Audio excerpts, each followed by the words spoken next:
آگے دیکھتے ہیں آیت نمبر ہے 83. وَإِذَا أَنْعَمْنَا عَلَى الْإِنسَانِ أَعْرَضَ وَنَأَىٰ بِجَانِبِهِ وَإِذَا مَسَّهُ الشَّرُّ كَانَ يَئُوسًا. انسان کا حال یہ ہے کہ جب ہم اس کو نعمت عطا کرتے ہیں تو وہ اینٹتا ہے اور پیٹھ موڑ لیتا ہے، اور جب ذرا مصیبت سے دوچار ہوتا ہے تو مایوس ہونے لگتا ہے. اب اللہ تعالیٰ نے یہاں پر ایک انسان کی سائیکالوجی بتائی ہے، اور وہ اللہ تعالیٰ یہ بتا رہے ہیں کہ جب تم یا کوئی انسان قرآن کے ساتھ اپنا معاملہ مائنس کرتا ہے، اپنے آپ کو قرآن سے ڈیٹیچ کر لیتا ہے، دور کر لیتا ہے، تو وہ ایک ایکسٹریمسٹ انسان بن جاتا ہے. کس طرح سے کہ اگر خوشی آتی ہے تو آپے سے باہر ہو جاتا ہے، اگر غم آتا ہے تو تمام حدود غم کی توڑ ڈالتا ہے. اور یہ کیوں ہوتا ہے؟ کیونکہ قرآن انسان کو معتدل کرتا ہے، اس کے اندر ٹھہراؤ پیدا کرتا ہے، اس کو ایک بیلنسڈ پرسنالٹی بناتا ہے. جیسے الحمدللہ میں تو اتنا جانتی ہوں کہ آپ لوگ جو یہاں پر جو بھی 1.25 گھنٹے 1.5 گھنٹے کی کلاس میں الحمدللہ جس طرح آپ کی ایک عادت ہو گئی ہے، یہ ایک دن میں تو نہیں ہوئی نا. شروع میں آپ کو بھی بے چینی ہوتی ہوگی، چلو اٹھیں کھڑے ہوں ادھر جائیں بیٹھیں اتنی دیر سے، لیکن اب آپ نے دیکھا ہے نا الحمدللہ آپ کے اندر ایک ٹھہراؤ آ گیا ہے. آپ کو پتہ ہے، آپ کو ٹائمنگز بھی پتہ ہے، اور آپ کو پتہ ہے کہ ایک جگہ مجھے ٹھہراؤ کے ساتھ بیٹھنا ہے. تو یہ جو آپ کی باڈی کا پوسچر ہے نا، یہ جو ٹھہراؤ ہے الحمدللہ یہی ریکوائرمنٹ قرآن کی ہے. اور جو یہاں آپ کے اندر ٹھہراؤ آتا ہے نا، یہی آگے جا کے آپ کی زندگی میں الحمدللہ آپ اس کو امپلیمنٹ کرتے ہیں، یہ فائدہ ہوتا ہے. یہ میں نے خود سب سے پہلے جو قرآن کے ساتھ جب تعلق شروع ہوا تو جو سب سے بڑا فائدہ مجھے جو محسوس ہوا تھا وہ مجھے ایسے لگا تھا کہ آپ اوپر سے نیچے تک نا کام ہو جاتے ہیں، سکون کی کیفیت میں آ جاتے ہیں. یہاں پہ الحمدللہ آپ لوگ جتنے ٹائم یہاں بیٹھتے ہیں آپ کو پتا ہوتا ہے کہ ہم ایک ان اے وے یہ ٹھیک ہے ذہنی تو آپ کی ایکسرسائز ہو رہی ہے، بٹ ایک طرح سے میڈیٹیشن ہی ہے کہ آپ اللہ ہی کی بات کے اوپر غور و فکر کر رہے ہیں. ڈسکشن بھی اسی کے بارے میں ہو رہا ہے، سوچ بھی آپ اسی کے بارے میں رہے ہیں. اگر آپ کو کوئی خیال بھی آتا ہے تو آپ اس کو جھٹک دیتے ہیں جیسے نماز میں آپ لوگ کرتے ہیں. تو الحمدللہ یہ چیز بہت ریلیکسنگ ہوتی ہے. اور سب سے بڑا فائدہ کیا ہوتا ہے، یہی آپ کی جب طبیعت بن جاتی ہے تو آپ اس کو آگے جا کے امپلیمنٹ کرتے ہیں.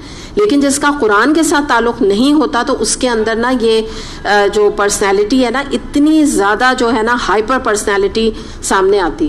اور ہائپر پرسنالٹی آپ یاد رکھیے کہ اسلامی مزاج سے میل نہیں کھاتی، اسلام اس کو سپورٹ نہیں کرتا اس طرح کی پرسنالٹی کو. اور اس میں ہم یہ دیکھتے ہیں کہ اب ہوتا کیا ہے کہ جب ایسا آدمی ایکسٹریم پر خوش اور ایکسٹریم پہ مایوس، تو ان دونوں حالتوں میں آپ یاد رکھیے گا کہ انسان اللہ سے قریب نہیں ہو سکتا، کیونکہ یہ شیطانی ایک طرح سے کیفیات ہیں.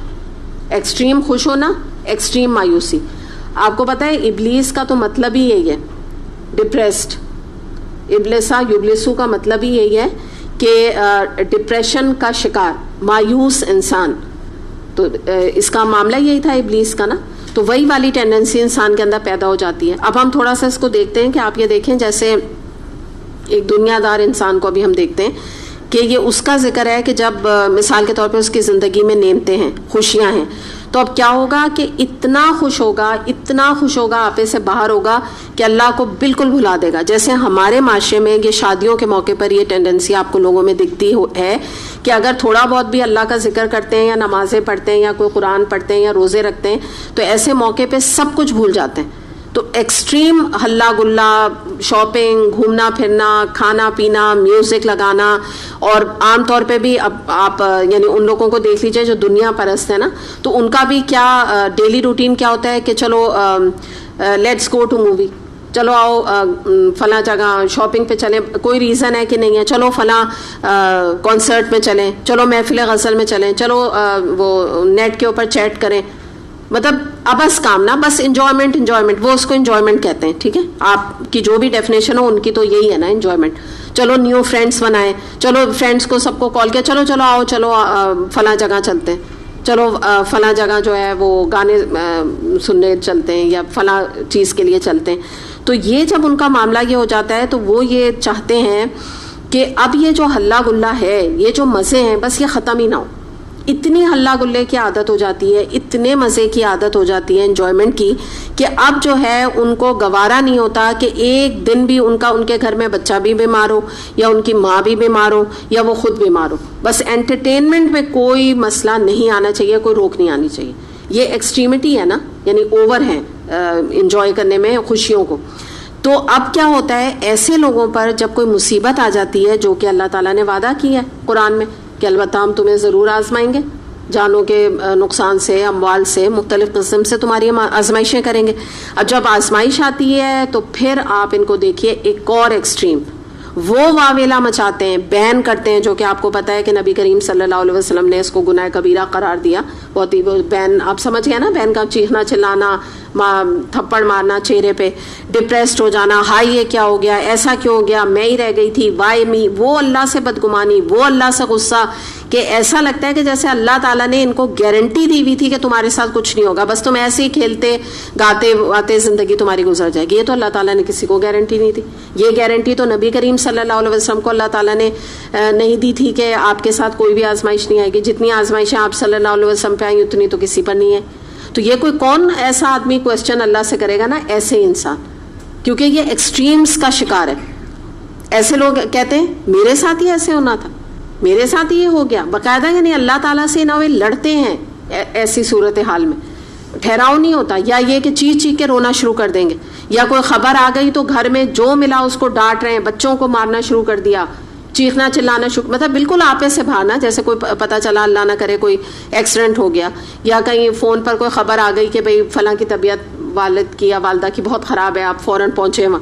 بجائے اس کے کہ ٹھہراؤ کے ساتھ انسان صبر کے ساتھ ان چیزوں کو ڈیل کرے, جو کہ قرآن کا مزاج ہے, ایسے لوگ جو ہے نا آؤٹ ہو جاتے ہیں, چیخنا چلانا شروع کر دیں گے. کہ اب ان کو جیسے ایک آزمائش آئی تو بجائے اس کو ٹھہراؤ کے ساتھ دیکھیں کہ بھئی ہر ایک کے والدین ہیں, ہر ایک کو دنیا سے جانا ہے, یا طبیعتیں خراب ہونی ہیں, یا بچے کی ہونی ہے, یا ایکسیڈنٹ ہونا ہے, یا کوئی اور میاں کی جاب جانی ہے, یہ ساری تو دنیا کی چیزیں چل رہی ہیں, ہر ایک کے ساتھ چل رہی ہیں, مگر ان سے برداشت نہیں ہوتا. وہ تو جس کو کہتے ہیں نا بالکل ہی آؤٹ, دماغ ان کا جو ہے نا الٹ جاتا ہے. کوئی ڈرائیور ہے تو اس کو ڈانٹ رہے ہیں, گھر میں میڈ ہے تو اس کی شامت آ گئی, بچوں کی شامت آ گئی, اتنا چیخنا چلانا, چیخ چیخ کے اپنے کو ایگزاسٹ کر کے بیٹھ جاتے ہیں. اور پھر جب لوگوں سے لڑ چکتے ہیں تو اللہ سے نعوذ باللہ لڑائی شروع کر دیتے ہیں. میں تو نماز ہی نہیں پڑھوں گی, نماز نے مجھے دیا کیا ضرورت ہے نماز پڑھنے کی, اتنی بڑی مصیبت آ گئی, اس طرح کی ایٹیٹیوڈ. تو اس کی طرف اللہ تعالیٰ اشارہ کر رہے ہیں کہ جب تم قرآن سے تعلق جوڑو گے تو تمہارے اندر ایک ٹھہراؤ, ایک پیسفل سچویشن کو ڈیل کرنا تمہیں آ جائے گا. قرآن کو نگلیکٹ کرو گے تو دیکھ لو ایسی پرسنالٹی تمہاری بنے گی. اب کچھ احادیث ہم اس حوالے سے دیکھتے ہیں. رسول اللہ صلی اللہ علیہ وسلم نے فرمایا, جو بندہ کسی جانی اور مالی مصیبت میں مبتلا ہو اور وہ کسی سے اس کا اظہار نہ کرے تو اللہ کا ذمہ ہے کہ وہ اسے بخش دے گا. اسے طبرانی نے روایت کیا. یعنی اظہار نہ کرے کیا مطلب ہے, دیکھیے کوئی غم آئے, کوئی پریشانی آئے, آنکھوں سے تو آنسو آئیں گے, دس از بٹ نیچرل. لیکن اظہار نہ کرنے کیا مطلب ہے, کس سے شکایت نہیں کرتا ہے وہ, لوگوں کو فون کر کر کے نہیں بتا دیکھیں میرے ساتھ کیا ہو گیا, دیکھیں اللہ نے میرے ساتھ کیا کیا ہے, دیکھیں ذرا کیا یہ میرا نتیجہ نکلا. اتنا میں نے مثال کے طور پہ اتنی اچھی اپنے بچے کی تربیت کی تھی, باہر جا کے مثال کے طور پہ ڈرگس میں لگ گیا. ایک مثال میں آپ کو دے رہی ہوں. دنیا سے شکایت کرنے کے بجائے وہ انسان کس سے بات کرتا ہے, کس سے اپنے مسئلے کہتا ہے, اللہ سے. پھر ایک اور حدیث ابن ماجہ میں آتی ہے, رسول اللہ صلی اللہ علیہ وسلم نے فرمایا کہ اللہ تعالیٰ فرماتا ہے کہ اے آدم کے بیٹے, اگر تو صدمے کے ابتدا میں صبر کرے گا اور اجر کا طلبگار بن جائے گا تو میں جنت سے کم پر راضی نہ ہوں گا. تو ایک بات اور یاد رکھیے گا کہ یہ جو ہے نا کہ صدمے کے ابتدا, یہ بڑی امپورٹنٹ چیز ہے جو احادیث سے ہمیں پتہ چلتی ہے. دیکھیے ہوتا یہ ہے کہ اللہ نہ کرے کوئی ایک خبر آئی اچانک, اب جیسے مثال کے طور پہ اللہ نہ کرے کوئی فون پہ آپ کو خبر ملی گاڑی کا ایکسیڈنٹ ہو گیا, کوئی آپ کو یہ خبر ملی کہ کسی کو پتہ چلا ان کے ہسبینڈ کی جاب انہوں نے فون پہ بتایا کہ اچانک انہوں نے فائر کر دیا, نکال دیا, یا اللہ نہ کرے کوئی موبائل سنیچ ہو گیا. یہ ساری چیزیں نا دا انسٹنٹ جیسی خبر ملی اس وقت انسان کا کیا ری ایکشن ہوتا ہے, تو وہ انڈیکیٹ کرتا ہے کہ میں ایک صابر اللہ کی بندی ہوں یا نہیں ہوں. کیونکہ وقت کے ساتھ تو ویسے بھی صبر آ جاتا ہے, آپ سمجھے نا, ودن 3-4 days تو ویسے بھی صبر آ جائے گا, پھر تو ویسے بھی کوئی کمپلین نہیں کرے گا, بھول بھال ہی جائے گا نا.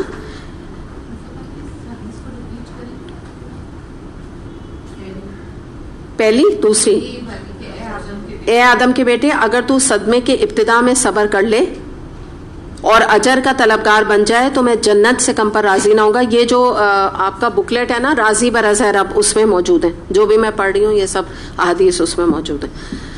تو اس میں جو ہے یہ جو انسٹنٹ صبر ہے نا اس کی ویلیو بہت زیادہ ہے. جیسے مثال کے طور پہ ایک صابر انسان کا یا اللہ سے اٹیچڈ انسان کا یا قرآن سے اٹیچ انسان کا ریئیکشن یہ ہوگا کہ فون پہ پتہ چلا کہ مثال کے طور پہ کسی کی طبیعت خراب ہے تو اس کے منہ سے فوراً نکلے گا کہ بالکل انا للہ و انا الیہ راجعون آپ کہہ سکتے ہیں، حالانکہ ہمارے ہاں تو کیا سمجھتے ہیں، بٹ ڈیتھ کے علاوہ ہم نہیں سمجھتے. آپ یہ بھی کہہ سکتے ہیں یا آپ یہ کہہ سکتے ہیں کہ اللہ رحم کرے، اللہ رحم فرمائے، اللہ اپنا فضل فرمائے. یہ سب پازیٹیو چیزیں ہیں نا. تو اس طرح کی بات نکلے گی نا. یا یہ ہے کہ آپ نے کہا کہ کوئی ایسی خبر ملی تو الحمدللہ علی کل حال، مگر مسئلہ کیا ہے، اگر ہم الحمدللہ کہیں تو لوگ کہیں گے شاید صدمے سے نا دماغی طور پہ کچھ اثر ہو گیا، الحمدللہ کہہ رہی ہیں. حالانکہ نبی کریم صلی اللہ علیہ وسلم کا کیا معاملہ تھا، جب کوئی ناگوار صورت حال آتی تھی تبھی تو آپ کہتے تھے الحمدللہ علی کل حال، یعنی ہر حال میں اللہ تیرا شکر ہے نا. تو بہرحال ایک پازیٹیو جملے نکلیں گے تو یہ انڈیکیشن ہوتا ہے کہ یہ آدمی نے ابتدا میں صبر کیا ہے. میں بھی ہاں ایک حد تک کہتے ہیں اس کو. تو اس میں جو ہے یہ جو چیز ہے نا یہ ہمیں یہ ٹریننگ سے ہوتی ہے. یہ جب تک آپ اپنے آپ کو ٹرین نہیں کریں گے نا یہ صبر نصیب نہیں ہوتا. ورنہ زیادہ لوگوں کا ریئیکشن کیا آتا ہے، او نو. اب یہ او نو کیا ہے، کچھ بھی اجر نہیں کمایا او نو کہہ کے، ٹھیک ہے نا. بعض لوگ کیا کہتے ہیں ڈونٹ ٹیل می، ٹھیک ہے کہتے ہیں نا ڈونٹ ٹیل می، مطلب مجھ سے نہیں کہو، نہیں ایسا ہو نہیں سکتا، او اٹس امپاسبل، ایسی باتیں کرتے ہیں نا. یا اوپس، یہی سب کرتے ہیں نا. یا یہ کہ وہ آج کل تو وہ بھی ہے نا فیسز، رونے والا فیس بنا کے میسج بھیج دیا. تو یہ تمام چیزیں نا کوئی اجر کا باعث نہیں ہے. تو انسان اس وقت جو اپنا ریئیکشن شو کرے گا ایک تحمل کے ساتھ وہی باعث سے اجر ہے. یا یہ کہ پھر اگلا میں نے آپ کو بات بتا دی پہلے اسٹیپ پہ کہ چیخنا چلانا اور رونا دھونا اور فون پٹخ دینا، پوری بات بھی نہ سننا کہ ہوا کیا ہے. بعض لوگوں کو تو پوری بات بھی نہیں سنتے کہ ہوا کیا ہے، اتنا بڑا کوئی نقصان بھی نہیں ہوتا، وہ تو آدھی بات سنتے ہیں، آدھی بات پہ چیخنا چلانا شروع کر دیتے ہیں. بعد میں لوگ ٹھنڈا کرتے ہیں کہ بھئی ایسا کچھ نہیں ہوا تھا ایکسیڈنٹ، مگر کوئی ایسا مسئلہ نہیں، پوری بات بھی نہیں سنتے. تو یہ نا پھر صبر نہیں ہے، یہ بات یاد رکھیے گا.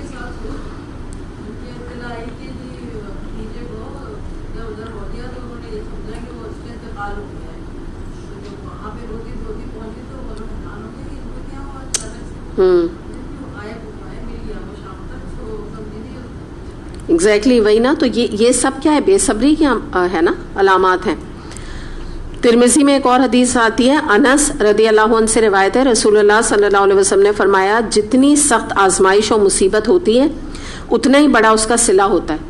اور اللہ تعالیٰ جب کسی جماعت سے محبت کرتا ہے تو ان کو مزید نکھارنے کے لیے اور کندن بنانے کے لیے آزمائش میں مبتلا کر دیتا ہے. اور اس آزمائش میں اگر کوئی اللہ سے ناراض ہو تو اللہ تعالیٰ بھی اس سے ناراض ہو جاتا ہے. اور اس آزمائش میں جو اللہ سے راضی ہو تو اللہ تعالیٰ بھی اس سے راضی ہو جاتے ہیں. تو یہ بات یاد رکھیے گا کہ اللہ تعالیٰ جس کو بھی مصیبتوں میں یا آزمائشوں میں مبتلا کرتے ہیں تو اللہ تعالیٰ کی کوئی بہتری ہوتی ہے، کوئی مصلحت ہوتی ہے. اگر بہتری اور مصلحت نہ ہوتی تو نبی کریم صلی اللہ علیہ وسلم پر اور اتنے بڑے بڑے انبیاء پہ مصیبتیں نہ آتی. اللہ تعالیٰ ان کو بالکل اس سے بری کر دیتے اور کہتے کہ یہ تو جو ہے نا نشانی ایک نیک آدمی کی ہے کہ اس پہ کوئی آزمائش نہ آئے. تو کبھی بھی کسی کو دیکھ کے یہ نہ سوچا کریے کہ یہ اللہ کا بہت گنہگار بندہ ہے یا یہ کوئی بہت بڑا قاتل ہے یا کوئی بہت غلط بندہ ہے جو اس کے پر آزمائشیں آ رہی ہیں. یہ کرائٹیریا آپ کو اور مجھے نہیں پتا، ہم نہیں جانتے کس کو کیوں آتی ہے اور اس میں اللہ تعالیٰ کی بہتری کیا ہوتی ہے. ظاہر جو یہ ہاں ضرور یاد رکھیے گا کہ یہ گارنٹی کوئی نہیں دیتا کہ آپ دین میں آئیں گے تو آپ کے اوپر آزمائش نہیں آئے گی، کیونکہ جب نبی کریم صلی اللہ علیہ وسلم کو یہ گارنٹی نہیں ملی تو آپ اور مجھے بھی نہیں مل سکتی. تو یہ سوچ کے دین میں داخل نہ ہو کہ میں اب دین میں آ گئی ہوں، میں قرآن پڑھنے لگی ہوں تو دنیا میں میرے ہر چیز جو ہے وہ میری ایکسلنس کے لیول پر ہوگی. تو یہ تو نبی کریم صلی اللہ علیہ وسلم پر تو جتنی آزمائشیں آئیں وہ تو اتنی تو کسی پر بھی نہیں آئیں گی. تو یہ بات یاد رکھیں. ہاں فرق کیا ہوتا ہے کہ ایک مومن پہ جب آزمائش آتی ہے وہ صبر کر کے اس کو کیش کرتا ہے، اپنے لیے مزید اجر کماتا ہے. ایک کافر پہ یا غیر مومن پہ آتی ہے تو وہ واویلا مچا کے غصہ کر کے کوئی کانسیپٹ صبر وغیرہ کا نہیں ان کے اندر موجود ہوتا، نہ اجر کماتا ہے بلکہ اور اپنے لیے اللہ تعالیٰ کے غضب کو بھڑکانے کا باعث بنتا ہے. ہاں یہ ضرور ہے کہ ہم اپنا صبر کر کے مزید اس سے اویل کریں اللہ تعالیٰ کی رحمت کو. اچھا، آگے جو آیت آ رہی ہے یہ بہت امپورٹنٹ آیت ہے سورہ بنی اسرائیل کی، اس کے اوپر بات کریں گے ہم. آیت نمبر ہے 84. قل کل یعمل علی شاکلتہ فربکم عالم بمن هو اہدی سبیلا. اے نبی صلی اللہ علیہ وسلم ان لوگوں سے کہہ دیجئے کہ ہر ایک اپنے طریقے پر عمل کر رہا ہے، اب یہ تمہارے رب ہی بہتر جانتا ہے کہ سیدھی راہ پر کون ہے. تو اب یہاں جو ایک لفظ استعمال کیا گیا ہے اس کے اوپر انشاءاللہ ہم بات کریں گے.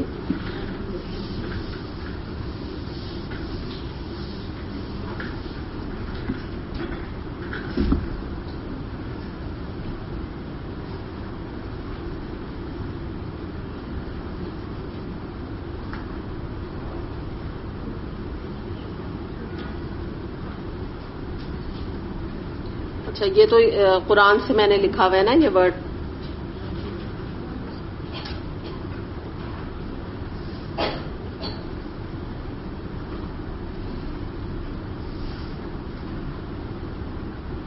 اس کو ہم جب اردو میں کہیں گے تو شاکلہ کہیں گے. اب میں نا آپ کو اس کے جو اس سے معنی نکلتے ہیں نا وہ میں معنی لکھ دیتی ہوں کہ اس کے بہت زیادہ معنی، پھر ہم اس کو ایک ایک کر کے دیکھتے جائیں گے.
ٹھیک ہے، اور بھی ہیں مگر اب میں وہ چاہ رہی ہوں تفسیر میں بتاؤں نہ، آپ لوگ کنفیوز ہو جائیں گے نا، اس کے میننگز بہت زیادہ ہیں ایکچولی، اور بھی ہیں ابھی میں لکھ نہیں رہی.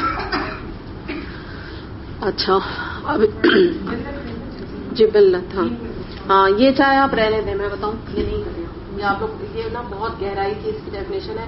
اگر میں آپ کو یہ لکھوں گی نا آپ لوگ کنفیوز ہو، اس کو چھوڑ دیجیے، کیونکہ جب اللہ دو طرح کی ہوتی ہے نا تو وہ نیگیٹو وے میں نہ آپ چلے جائیں. یہ شاکلہ جو ہے یہ پازیٹیو چیز ہے، ٹھیک ہے، تو اس لیے انہیں کو رہنے دیں. میں اسی لیے بہت سوچ کے میں نے ان میں لکھی ہیں، کچھ چھوڑ دی ہیں میں نے. اچھا، اب ہم یہاں پر بات کو سمجھنے کی کوشش کرتے ہیں کہ یہاں پر اللہ تعالیٰ یہ فرما رہے ہیں کہ تم میں سے ہر ایک اپنی شاکلہ کے حساب سے عمل کر رہا ہے، ٹھیک ہے، دنیا میں، اور اللہ ہی بہتر جانتا ہے کہ سیدھی راہ پہ کون ہے. یعنی تم جو کچھ بھی عمل کر رہے ہو وہ تم اپنے شاکلہ کے حساب سے کر رہے ہو. تو ہم شاکلہ کا ورڈ استعمال کریں گے، آلدو اگر آپ قرآن میں دیکھیں تو شاکلتی ہی آ رہا ہے، اس کو ہم نے اردو میں کر دیا شاکلہ. اب شاکلہ بیسکلی کیا ہے اس کو ہم تھوڑا سمجھنے کی کوشش کرتے ہیں کہ دیکھیے شاکلہ بیسکلی یہ ہے کہ ہمارے اپنے ایک انسان کے اندر کچھ چیز جینیٹکلی انہیرنٹ ہے، یعنی ہمیں اپنے ماں باپ کی طرف سے ملی ہیں، جس کو آپ کہتے ہیں خاندانی مورثی چیزیں. یہ میں نے لکھی نہیں ہے کہ یہ چیز ہمارے اندر موجود ہیں جو کہ ہمیں خاندان کی طرف سے ملی ہیں. پھر ہمارے اندر کچھ عادتیں ہوتی ہیں، جیسے میں نے اب یہاں پر بھی لکھا ہوا ہے. کچھ ہماری صلاحیتیں ہوتی ہیں، کچھ چیزوں میں ہم انکلائنڈ ہوتے ہیں. انکلائنڈ کا مطلب ہمارا ایک رجحان ہوتا ہے. یہ بھی آپ لکھ لیجئے، یہ رجحان بھی، کیونکہ میں نے انگلش اردو نا دونوں مکس کر رہی ہوں، تو جو جس کو سمجھ ہے وہ اس طرح اس کو کرے. کسی بھی چیز کا نا رجحان ہونا، انکلائنڈ ہونا، تو کچھ ایسی چیزیں بھی ہمارے اندر پائی جاتی ہیں. پھر جیسے میں نے آپ کو بتایا کہ ہماری طبیعت کیا، مزاج ہمارا، عادت ہماری. تو یہ ساری چیزیں جو میں بتا رہی ہوں نا، یعنی کچھ چیزیں آپ کی جینیٹکلی انہیرنٹ ہیں، کچھ آپ کی طبیعت ہے، کچھ آپ کا مزاج ہے، کچھ آپ نے ماحول سے لی ہیں. آپ کے گھر کا ماحول کیا ہے، ٹھیک ہے نا. ہم سب یہاں موجود ہیں، ہم سب کے گھر کے الگ الگ ماحول ہیں. کسی کے بہت زیادہ دینی ماحول ہوگا گھر کا، کسی کا بالکل ہی آؤٹ ماحول ہوگا، یعنی آپ صرف بدلے ہوں گے، آپ کے گھر والے نہیں بدلے ہوں گے، بالکل ہی وہ دوسرے رخ پر، آپ دوسرے رخ پہ، تو بالکل مختلف ماحول ہو گیا نا آپ کا. تو ماحول بھی ہماری شاکلہ پہ اثر انداز ہو جاتا ہے، بہت ہوتا ہے اثر انداز. یہ سب چیزیں جب اپنا ایک افیکٹ ڈالتی رہتی ہیں، صحیح ہے، جو میں ابھی آپ کو بتا رہی ہوں. اور شاکلہ ایک مولڈ کو بھی کہتے ہیں. مولڈ کیا ہوتا ہے، جیسے آپ سمجھیے ایک برتن، صحیح، اس برتن میں جو آپ ڈالیں گے نا، پلیٹ میں آپ جو ڈالتے ہیں کھانا، تو یعنی کھانے کے لیے آپ کو ایک مولڈ چاہیے ہوتا ہے. تو اسی طرح شاکلہ اتنی امپورٹنٹ چیز ہے، آپ سمجھ لیجئے یہ ہمارا ایک مولڈ ہے ہماری عادتوں کا، اس کے اندر یہ ساری چیزیں جائیں گی. اب ہم یہ دیکھتے ہیں کہ انسان جب اس دنیا میں زندگی گزارتا ہے، ہر انسان کی اپنی اپنی شاکلہ ہے. آپ لوگ یہاں سے لے کے وہاں تک، مجھ سمیت ہم جتنے لوگ بیٹھے ہیں، ہم سب کی الگ الگ شاکلہ ہے. اللہ تعالیٰ خود فرما رہے ہیں، اور ہم اپنی اس شاکلہ کے حساب سے اپنی زندگی کو اسپینڈ کر رہے ہیں. اور وہ ہماری جیسے ابھی آپ ایزی چیزیں ان میں سے، اس لسٹ میں سے میں لے لیتی ہوں. جیسے آپ یہ دیکھیں صلاحیت، ہم سب میں الگ الگ صلاحیتیں، الگ الگ کیپیبلٹیز ہیں. کوئی انسان چاہے وہ 16 سال سے لے کر اور 70-80 سال کا بھی ہے، کوئی انسان ایسا نہیں ہے کہ اس کے اندر کوئی صلاحیت ہو ہی نہ، ایسا نہیں ہو سکتا. کوئی نہ کوئی کیپیبلٹی ہوتی ہے. وہ الگ بات ہے کہ ہم اس کو ایکسپلور نہیں کرتے، ہم اسے جاننے کی کوشش نہیں کرتے، لیکن کیپیبلٹی یا ایبلٹی موجود ہوتی ہے، صلاحیت موجود ہوتی ہے. اسی طرح ہم سب کی کچھ عادتیں، ہم سب کی ایک الگ الگ قسم کی عادت ہے.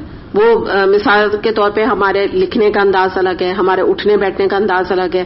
کچھ ہماری ہیبٹس، اپنے گھروں میں کچھ ایسی ہیبٹس ہیں ہماری، جیسے کچھ لوگ صبح اٹھتے کے ساتھ ہی چائے پیتے ہیں. اس طرح میں ایک مثال آپ کو دے رہی ہوں. یا یہ ہے کہ کچھ ہماری یعنی اندرونی طور پہ کچھ چیزوں کی اچھی عادتیں ہیں ہماری، کچھ ہماری بری عادتیں. تو جیسا آپ سمجھیں کہ انسان کے اوپر یہ چیزیں اثر انداز ہوتی ہیں. پھر ماحول کا اثر اس طرح ہوتا ہے کہ آپ اچھی صحبت میں بیٹھیں گے تو بھی آپ کی شاکلہ اچھی ہو جاتی ہے، آپ بری صحبت میں بیٹھیں گے تو آپ کی شاکلہ خراب ہو جائے گی. تو اب ہم یہ دیکھتے ہیں کہ اس دنیا میں ہم اپنی اپنی شاکلہ کے حساب سے عمل کر رہے ہیں. تو سب سے زیادہ جو چیز کو ہم ہائی لائٹ کریں گے یا علماء نے کیا ہے، اس کو سب سے زیادہ صلاحیت کو کیا ہے، پوٹینشل کو اور انکلینیشن کو. تو ان چیزوں کے اوپر ابھی زیادہ میں ایمفسائز آپ کے سامنے کروں گی کہ جیسے آپ لوگ یہاں بہت سارے لوگ موجود ہیں، آپ میں سے کچھ لوگوں میں علمی رجحان زیادہ ہوگا، کچھ لوگوں میں عملی رجحان زیادہ ہوگا. ہر ایک کی اپنی اپنی طبیعت ہوگی. تو اب ہمارا کام یہ ہے کہ اسلام نے یہاں پر قرآن میں ہمیں یہ اللہ تعالیٰ کی طرف سے آزادی دی گئی ہے، ایک ہمیں چوائس دی گئی ہے کہ ہم اپنی مرضی سے اپنی شاکلہ کو اسلامائز کریں. ہر عادت مسلمان نہیں ہوتی. تو اگر ہماری کوئی اچھی عادت ہے یا کوئی اچھی صلاحیت ہمارے اندر موجود ہے، ہم اس کو اسلامائز کریں. کیسے، وہ میں مثالوں سے بھی آپ کو سمجھاؤں گی. تو بیسکلی بات کیا ہے کہ ہمیں اپنے پوٹینشل کو، آپ یہاں پہ ٹیلنٹ بھی لکھ سکتے ہیں،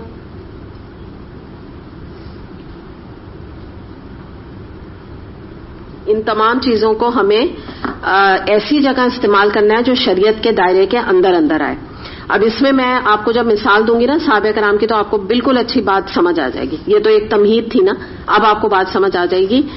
صحابہ کرام میں بھی مختلف قسم کی شاکلہ رکھنے والے لوگ موجود تھے. کس طرح، مثال سے میں آپ کو سمجھاتی ہوں. سب سے پہلے آپ عمر رضی اللہ عنہ کے بارے میں اگر دیکھیں تو آپ کو پتا ہے کہ وہ ایک بہترین آرگنائزر تھے، بہترین ایڈمنسٹریٹر تھے. ٹھیک ہے، اور ان کو بڑا جس کو کہتے ہیں نا لوگوں کو ڈسپلن کرنا آتا تھا، جو بھی ان کا انداز تھا، لیکن وہ ڈسپلن رکھتے تھے اپنے جو بھی ان کا اقتدار جو انہیں ملا اور جو کچھ بھی انہوں نے خلفائے راشدین کی لسٹ میں ان کا شمار تھا، تو یہ ان کے اندر کیا چیز تھی؟ یہ ان کی شاکلہ تھی، یہ ان کی ایبلٹی تھی، رجحان تھا ان کا اس طرف. اور دوسری بات یہ کہ ان کے اندر آپ سمجھ لیجیے صلاحیت تھی، پوٹینشیل تھا، انکلینیشن تھا، بہت ساری چیزوں کا آپ اس میں لے آئیے. پھر اس کے بعد ہم یہ دیکھتے ہیں کہ ابن عباس رضی اللہ عنہ کو اگر آپ دیکھیں تو ان کو نبی کریم صلی اللہ علیہ وسلم نے ان کے اندر ایک ایبلٹی دے کے، ایک صلاحیت دے کے، ایپٹیٹیوڈ دے کے، یہ بھی آپ ایڈ کر سکتے ہیں، ان کو یہ دعا دی تھی کہ اے اللہ ابن عباس کو بہترین قرآن کا فہم عطا کر. تو وہ بہترین تفسیر کیا کرتے تھے قرآن کی، بہترین یعنی ایکسپلینیشن آیات کی دیا کرتے تھے. یہ ان کے اندر ایبلٹی موجود تھی، یا آپ کہہ لیجیے شاکلہ ان کی یہ تھی. اب ہم یوں بات کریں گے نا شاکلہ. پھر آپ دیکھیں ابی ابن کعب رضی اللہ عنہ کے بارے میں آتا ہے کہ وہ بہترین تلاوت کرتے تھے، تو اللہ نے ان کے اندر یہ شاکلہ دی تھی اور کہ انہوں نے اپنی آواز کو، اس صلاحیت کو قرآن کی تلاوت میں لگایا اور اس کو اسلامائز کیا اپنی شاکلہ کو. پھر اس کے بعد خالد بن ولید رضی اللہ عنہ کے بارے میں آتا ہے، وہ جنگی تدابیر اور اسٹریٹجی بڑی اچھی بناتے تھے، بہترین جنگ کے وہ کمانڈر ان چیف تھے اپنے وقت کے. انہوں نے اپنا اس ٹیلنٹ کو انہوں نے دین کے لیے لگایا، اسلامائز کیا. پھر ہم دیکھتے ہیں ابو ہریرہ رضی اللہ عنہ، انس رضی اللہ عنہ، ان کی یادداشت بڑی شارپ تھی، تو انہوں نے اپنی شاکلہ کو احادیث کے لیے لگا دیا. یہ ایبلٹی انہوں نے اپنے اندر پیدا کی کہ انہوں نے اپنی یادداشت کو، اپنی اس یعنی یادداشت کی خوبی کو انہوں نے احادیث کو یاد کرنے میں اور آگے پہنچانے میں لگا دیا. پھر ہم یہ دیکھتے ہیں کہ عائشہ رضی اللہ عنہا کے بارے میں اگر آپ دیکھیں تو وہ بہترین خطبہ دیا کرتی تھیں، اور وہ ایک فقیہ تھیں، اور صحابہ کرام کو وہ باقاعدہ حجاب اور پردے کے بیچ میں لگا کر اور ان کو احادیث کا علم دیتی تھیں، فقہ کا علم دیتی تھیں، خطبے دیا کرتی تھیں. تو انہوں نے اپنی اس ایبلٹی کو ایکسپلور کیا، اور کب کیا؟ نبی کریم صلی اللہ علیہ وسلم کے انتقال کے بعد ایکسپلور کیا، جب تک وہ سیکھتی رہیں. یعنی ان کے اندر نا ایک یہ تمام علم آتا جا رہا تھا، آتا دماغ میں بھی، دل میں بھی بیٹھتا جا رہا، بالکل ایبزارب کرتی گئیں. اور اس کے بعد پھر انہوں نے اپنی شاکلہ کو اسلامائز کر کے، اور آپ کے انتقال کے بعد مطلب when she was 18 years old only، تو اس وقت انہوں نے اپنے سے نہ جانے کتنے بڑے بڑے صحابہ کرام کو یہ تمام علم آگے ٹرانسفر کیا اور اپنی شاکلہ کو اسلامائز کیا. پھر اس کے بعد حسان بن ثابت کے بارے میں آتا ہے کہ وہ شاعری سے بہت رغبت رکھتے تھے، تو وہ بہترین اچھے شعر جو اسلامی لحاظ سے یعنی جن کی اجازت ہے تو اس طرح کے شعر وہ کہا کرتے تھے. اس کے علاوہ ام سلمہ رضی اللہ عنہ کے بارے میں آتا ہے کہ انہوں نے نبی کریم صلی اللہ علیہ وسلم سے سیکھ کر نہ جانے کتنے فتوے انہوں نے دیے ہیں کہ کہتے ہیں کہ ایک پوری ضخیم کتاب جو ہے وہ اس کے اوپر بن سکتی تھی. اور حفصہ رضی اللہ عنہ کے بارے میں آتا ہے کہ ان کو طب کا علم بڑا اچھا نبی کریم صلی اللہ علیہ وسلم نے اپنے وقت میں سکھا دیا تھا، یعنی طب آپ سمجھے میڈیکل کے حوالے سے نا، تو انہوں نے اپنی شاکلہ کو وہاں لگا دیا. اس کے بعد خدیجہ رضی اللہ عنہا کے بارے میں اگر آپ جانیں تو ان کے اندر انفاق کا جذبہ بہت تھا. ساری کی ساری دولت انہوں نے نبی کریم صلی اللہ علیہ وسلم اور دین کے کوز کے لیے لگا دی. وہ عملی تھیں. دیکھیں نا یہاں عائشہ رضی اللہ عنہا کا ہمیں کیا انکلینیشن اور یا رجحان یا شاکلہ پتہ چل رہی ہے؟ علمی رجحان تھا. خدیجہ رضی اللہ عنہا کے بارے میں کیا پتہ چل رہا ہے؟ انفاق بہت تھا. شاید علمی انہوں نے کچھ اتنا فقہ کے بارے میں، کیونکہ نبی کریم صلی اللہ علیہ وسلم کی تو ظاہر ہے ایکسپیرینس بعد میں بڑھا نا فقہ کے لحاظ سے، قرآن کے لحاظ سے، تو ان کو جو ہے انفاق کا ان کے اندر جذبہ عملی طور پہ وہ ایک خاتون تھی، انہوں نے اپنی شاکلہ کو اس طرح سے اسلامائز کیا. تو اب آپ کو سمجھ آ گیا نا، ہر ایک کی الگ الگ کیپیبلٹیز ہیں، الگ الگ انکلینیشن ہے. یہاں پر بھی آپ لوگ موجود ہیں. اگر میں ایک ہم جائزہ لیں، جو کہ ظاہر ہم لیتے نہیں ہیں دینی لحاظ سے، ان چیزوں میں ریاکاری کی بات ہوتی ہے، لیکن آپ میں سے جتنے لوگ بھی موجود ہیں، کچھ لوگ ایسے ہوتے ہیں جن میں جو ہے ایک نمازیں یا نوافل ادا کرنے کا انکلینیشن بہت ہوتا ہے، وہ بہت زیادہ ان کا رجحان ہوتا ہے، اس طرف ہوتا ہے. کچھ لوگوں میں نماز اور عبادت کا شاید اتنا نہیں ہوتا، لیکن وہ اللہ کی راہ میں خرچ کرنے کے لیے سب سے آگے رہتے ہیں. کچھ لوگوں میں خرچ کرنے کا اتنا نہیں ہوتا، لیکن روزے وہ بہت ہی، رمضان کے روزے، نوافل روزے، منڈے کا روزہ، تھرسڈے کا روزہ، سنتوں کے روزے، ایام 20 کے روزے اس بارے میں بڑے وہ ایکسٹرا آرڈنری ان کا معاملہ ہوتا ہے. کچھ لوگوں کا معاملہ یہ ہوتا ہے کہ شاید روزے تو وہ نہیں رکھتے لیکن تہجد اور نوافل کی جو باقی نوافل ہیں وہ ہو نہیں سکتا کہ وہ کبھی مس کرے. تو آپ کو سمجھ آ گئی نا, الگ انکلینیشن ہے. ایسا ہو نہیں سکتا کہ ہم سب جو موجود ہیں ہم سب اس کے مرکب بن جائیں. یہ صرف جو ہے نا ابو بکر رضی اللہ عنہ کے بارے میں یہ بات آئی تھی کہ نبی کریم صلی اللہ علیہ وسلم نے ایک دفعہ یہ بتایا تھا کہ جنت کے مختلف دروازے ہیں جن میں کہ تہجد پڑھنے والے ایک دروازے سے جائیں گے, روزہ رکھنے والا باب الریان آپ کو پتا ہے, تہجد پڑھنے, نماز پڑھنے, سب کے الگ الگ دروازے ہیں. تو صحابہ کرام نے پوچھا کہ وہ کون ہوگا جو کہ ہر دروازے سے داخل ہوگا, تو نبی کریم صلی اللہ علیہ وسلم نے بتایا کہ ابو بکر رضی اللہ عنہ. تو آپ کی ایکسٹرا آرڈنری کیپیبلٹی تھی نا, لیکن یہ ہر ایک کی نہیں ہوتی. ہم تو عام انسان ہیں, ہماری تو یہی اسی طرح کی چھوٹی موٹی الگ الگ ہم سب کی چیزیں ہمارے اندر پائی جاتی ہیں. تو یہ اس طرح آپ سمجھ لیجئے یہ ہے شاکلہ جس کے تحت اللہ تعالیٰ فرما رہے ہیں ہم اپنی زندگی گزار رہے ہیں. اچھا, اب شاکلہ کو ہمیں اسلامائز کرنے کے لیے ہمیں اس کو شیطان کے حملے سے بچانا ہے, تب یہ دین کے فائدے کی بنے گی. کیونکہ وجہ کیا ہے کہ اسلام ہم سے غیر حقیقی ڈیمانڈ نہیں کرتا کہ تم سب عمر رضی اللہ عنہ کی طرح بن جاؤ, سب تم سب کے اندر ڈسپلن ہونا چاہیے, تم سب کو بہترین ایڈمنسٹریٹر ہونا چاہیے. یہ نہیں ہو سکتا. اسلام نے ہم سے یہ ڈیمانڈ نہیں کی. اسلام نے یہ کہا ہے کہ تمہارے اندر جو بھی ایبلٹی ہے, جو بھی صلاحیت ہے, اس کو ایکسپلور کرو, اس کو تم پالش کرو, اور آپ سمجھ لیجئے کہ اتنا پالش کرو کہ اس کو پرفیکشن کے لیول پر لے آؤ. یہ مراد ہے یہاں پہ. ٹوٹے بوٹے کام نہیں کرو, اس کو امپروو کرو, یہ مراد ہے. اچھا, اب یہاں ایک اور پوائنٹ میں آپ کے سامنے رکھتی ہوں. ایک بات آپ یاد رکھیے کہ ہر دفعہ شوق کو ہم شاکلہ نہیں کہہ سکتے. یہ چیز اپنے ذہن میں رکھیے گا. کہ میں مثال دے کے آپ کو بتاؤں گی بات. کسی کو بہت شوق ہوتا ہے قرآن کی بہت ہی خوبصورت تلاوت کرنے کا, بڑا شوق ہوتا ہے, ٹھیک ہے, لیکن اس کے اندر وہ جو گاڈ گفٹڈ صلاحیت ہوتی ہے نا, ایک تلاوت کی جو ایک خوبصورت ایک انداز ہوتا ہے, وہ اس کے اندر ایبلٹی نہیں ہوتی. تو وہ کیسے تلاوت کرتا ہے؟ جیسے نثر کی طرح. بات سمجھ آئی نا آپ کو؟ آپ نے جیسے قاری حضرات آپ یہاں پہ سنتی ہیں, کیا ان کی تلاوت ہوتی ہے نا. ہم میں سے کتنے لوگ ہیں جو ایسی تلاوت کر سکتے ہیں؟ نہیں کر سکتے نا.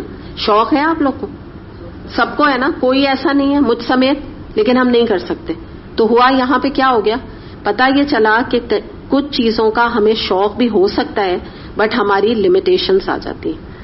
وہاں پر جب ہماری لمیٹیشنز آ جاتی ہیں تو وہ کام ہماری شاکلہ کے حساب سے ہوتا نہیں, ہم نہیں کر سکتے اس کام کو, although ہمارا شوق ہوتا ہے. تو اس لیے شاکلہ جو ہے نا وہ شوق کا نام نہیں ہے, شوق کا نام نہیں ہے, یہ بات یاد رکھیے گا.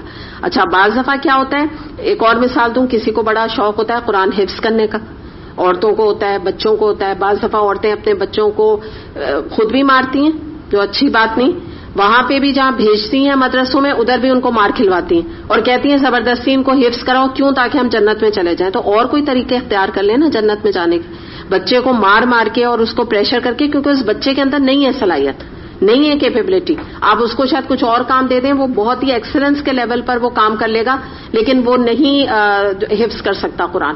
تو یہ بھی یاد کرنے کی ضرورت ہے کہ آپ کو شوق ہے لیکن آپ کے بچے کے اندر یہ ایبلٹی نہیں ہے, تو پھر کیا کرنے کی ضرورت ہے؟ آپ مت اس کو اسٹریس ڈالیں. آپ نہیں کریں گے کام کیونکہ اس بچے کے اندر وہ شاکلہ موجود نہیں ہے. although افسوس ہے, ٹھیک ہے, دکھ ہے آپ کو, لیکن یو کانٹ ہیلپ اٹ, اس کے اندر وہ ایبلٹی نہیں. تو بات سمجھ آ گئی نا. یہ ضروری نہیں کہ آپ اور میں کہہ دیں کہ جو میرا شوق ہے بس وہی میری شاکلہ. اچھا, اب یہ میں بتا دوں ایک اور, ہم اس کو دیکھ لیتے ہیں ایک طرح سے. دیکھیں, بعض دفعہ کیا ہوتا ہے, جس کام کا شوق ہوتا ہے اس کی صلاحیت نہیں ہوتی. بعض دفعہ جس کی صلاحیت ہوتی ہے اس کا شوق نہیں ہوتا, یہ بھی بات ہوتی ہے. پھر ایک اور چیز بھی میں آپ کو بتا دوں, ایک ایسی بھی معاملہ ہوتا ہے کہ جو آپ کی شاکلہ ہے وہی آپ کا شوق بھی ہوتا ہے, ایسا بھی ہو جاتا ہے. یا ایسے بھی خوش قسمت لوگ موجود ہوتے ہیں, جس کی ایک مثال میں آپ کو دوں گی کہ قرآن کا پڑھنا پڑھانا. مثال کے طور پہ کسی کو قرآن سے بڑا شغف ہے, اپنی ینگ لائف میں اس نے قرآن کو بہت پڑھا, بہت سمجھا, کورسز کیے, ادھر کورس ادھر کورس. اس کے بعد اب جب آپ کو پتا ہے نا, جب قرآن بہت زیادہ آپ کو یہاں تک آپ کا بھر جاتا ہے نا, یعنی دل تک بھر جاتا ہے, تو اب وہ باہر آنے لگتا ہے, تو آپ کا جی چاہتا ہے کہ اب اس پیغام کو آگے پہنچائیں. تو بعض دفعہ اللہ تعالیٰ کی طرف سے جو آپ کے اندر ایبلٹی, جو آپ کے اندر شاکلہ تھی, اللہ تعالیٰ بھی آپ کو اس کو آگے پہنچانے کا موقع دے دیتا ہے. مثال کے طور پہ قرآن کی تفسیر کرانے کا, قرآن کا لیکچر آگے پہنچانے کا. تو اب کیا ہو گیا, شوق اور شاکلہ دونوں مل گئے. یہ زبردست کمبینیشن ہے. یہ مطلب یہ خوش قسمتوں کو یہ کمبینیشن ملتا ہے, بٹ یہ پاسبل ہے. لیکن میں آپ کو اس سے بھی یہ سمجھانا چاہ رہی ہوں ہر وقت پاسبل نہیں ہے. جیسے کچھ لوگ, بہت سے لوگ ایسے ہوتے ہیں کہ وہ کرنا چاہتے ہیں, کورس کرنا چاہتے ہیں, اس میں علم حاصل کرنا چاہتے ہیں, لیکن ان کے اندر خطابت کی یا بولنے کی ایبلٹی موجود نہیں ہوتی. چاہنے کے باوجود وہ یہ کام نہیں کر پاتے. تو پھر کیا ہوتا ہے کہ یہ ان کی شاکلہ نہیں, شوق ضرور ہے مگر شاکلہ نہیں. وہی میں نے آپ کو بتایا, کچھ لوگ ہوتے ہیں ان کو بچپن سے بہت اچھی تلاوت کرنے کا شوق ہوتا ہے اور ان کے اندر ایبلٹی بھی ہو جاتی ہے. تو کچھ چیزیں جو ہے اس میں یہ مطلب 3 کیٹیگریز بھی ہو سکتی ہیں. اس بات کو اپنے ذہن میں رکھیے گا. تو اب یہ انسان کو خود پہچاننے کی ضرورت ہوتی ہے کہ میرے اندر کون سی صلاحیت ہے. اور بعض دفعہ آپ کو آپ کے فرینڈس بھی یہ بتا سکتے ہیں. میں نے آپ کو بتایا جیسے ماحول ہے, علم کے ذرائع ہیں, تو یہ بھی آپ کی شاکلہ کو مولڈ کرتے ہیں نا. اس سے بھی آپ کے اندر ایبلٹی پیدا ہوتی ہے. لیکن ایک بات یاد رکھیے گا, جتنے اچھے ماحول, جتنی اچھی صحبت میں آپ رہیں گے, آپ کی شاکلہ اتنی اسلامائز ہوگی. اس کے علاوہ یہ ہے کہ ایک اور چیز ہم اس میں دیکھ لیتے ہیں کہ ایک ٹیم ورک ہوتا ہے نا. ایک ٹیم میں جب لوگ کام کر رہے ہوتے ہیں تو بہترین ٹیم وہ ہوتی ہے جو کہ جہاں پہ ہر ایک کے ٹیلنٹ کو نکھرنے کا موقع ملے. مثال کے طور پہ ایک ٹیم میں کچھ ممبرز ہیں تو ان کو میں یہ نہیں کہتی کہ کوئی انسان ہی اس کو نکھارتا ہے یا اللہ ہی نکھارتا ہے, کیونکہ دین کا کام نا کسی انسان کے دینے کا نہیں ہوتا کہ کسی نے کہا آپ آئے ہم آپ کو یہ کام دے رہے ہیں, یا اللہ ہی ان کاموں کے لیے اپنے نا چنتا ہے. مگر بہترین ٹیم وہ ہوتی ہے جس میں ہر ایک کے ٹیلنٹ کو, جو اس کے اندر ٹیلنٹ ہے اس کو نکھارنے کا موقع ملے. جیسے مثال کے طور پہ کوئی ایڈمنسٹریٹو کام اچھا کر سکتا ہے تو وہ اپنے آپ کو خود بھی دیکھے, اور جو اس کو یعنی ہائر کرنے والا ہے یا جہاں وہ کام کر رہا ہے تو وہ بھی اس کو ایکسپلور کر کے ایسے ہی کام میں لگائے جہاں اس کے اندر ایبلٹی اور صلاحیت موجود ہو. میں بھی شوق نہ ہو لیکن صلاحیت کا ہونا بہت ضروری ہے. کیونکہ ہوتا کیا ہے کہ جب کوئی چیز کی صلاحیت آپ کے اندر ہوتی ہے اور آپ کا شوق نہیں ہوتا, ہو سکتا ہے ایڈمنسٹریشن کا شوق نہ ہو, مشکل کام ہے نا, administration is not an easy job, تو لوگوں کو نہیں ہوتا, لیکن ایبلٹی ہوتی ہے. تو انسان اللہ کے لیے اس کام کو کر جائے, اللہ تعالیٰ بعد میں جب آپ کسی کام میں پرفیکٹ ہو جاتے ہیں تو اللہ تعالیٰ اسی میں آپ کا پلیجر بھی ڈال دیتا ہے. یہ بات یاد رکھیے گا. وہی چیز آپ کے شوق بھی بن جائے گا, بٹ ناٹ مطلب فوراً, ایک وقت لگے گا اس میں بننے میں. اور اس میں یہ کہ جیسے میں نے آپ کو بتایا کہ جب ہر ایک کا اپنا اپنا ایک ٹیم میں اس کو موقع ملنا چاہیے. جیسے اگر کوئی فہم اچھا بنا سکتا ہے وہ اپنی جو صلاحیتیں وہ وہاں پہ لگائے, کوئی نیٹ کا کام اچھا کر سکتا ہے وہ وہاں اپنی صلاحیتیں لگائے. جو بھی کام میں اس کو خود بھی محسوس ہوتا ہے تو وہ آگے بڑھ کے بھی اپنے کام کو آفر کر سکتا ہے. ہاں یہ ہوتا ہے کہ جب ایک ٹیم ورک میں آپ کام کر رہے ہوتے ہیں, کوئی کام بڑے ہوتے ہیں کوئی کام چھوٹے ہوتے ہیں, لیکن اللہ کی نظر میں کوئی کام چھوٹا نہیں. ہاں یہ بات ضرور ہوتی ہے کہ کچھ لوگ بہت لائم لائٹ میں ہوتے ہیں تو لوگ سمجھتے ہیں سارا کام ہی یہی کر رہے ہیں, یہ ساری ایبلٹی ان کے اندر موجود ہے. تو یہ نہیں ہوتا. ٹیم ورک کے بغیر تو کوئی انسان بھی, یہ مائک بھی آن نہیں ہو سکتا اگر ٹیم ورک کے لوگ موجود نہ ہونا. تو ہر ایک انسان جو کام کر رہا ہے یہ اللہ ہی جانتا ہے کہ اللہ کی نظر میں بہترین کام کون سا ہے.